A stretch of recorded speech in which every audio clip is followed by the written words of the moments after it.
Welcome everybody. It is long past due. People have started receiving their beta kits, and so I need to teach you how to use the FCU. I should have released documentation on this earlier, but here we are. It is still not too late.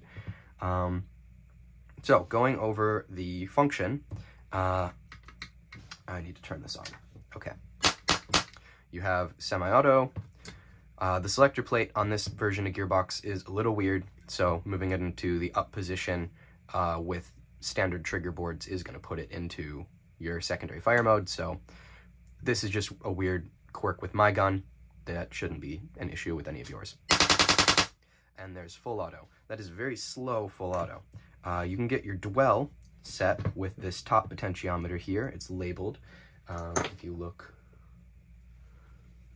I don't know how easy that is to see. You can see the top one is labeled with dwell, plus or minus, and then the other one is labeled with delay, plus or minus. You can take your potentiometer, you can crank up your dwell, crank down your dwell, you can turn your rate of fire. The delay is the time between shots, and the dwell is the time that a shot is open for. So with a lower dwell, you will also get a higher rate of fire, but you might need a shorter barrel because if you don't have enough volume, anyway, that is for you to decide while you're tuning your gun and you're building your setup. So right now we have it set to a pretty low rate of fire. We can crank it up a little bit, just so you can see. All I did was turn the delay rate, the delay potentiometer, and that adjusts that. It still works the same in semi-auto.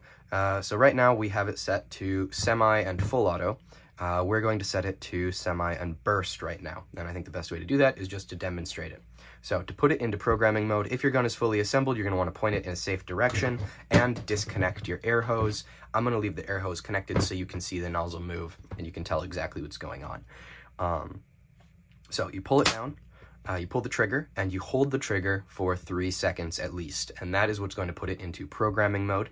And then when you turn the selector, that starts a timer.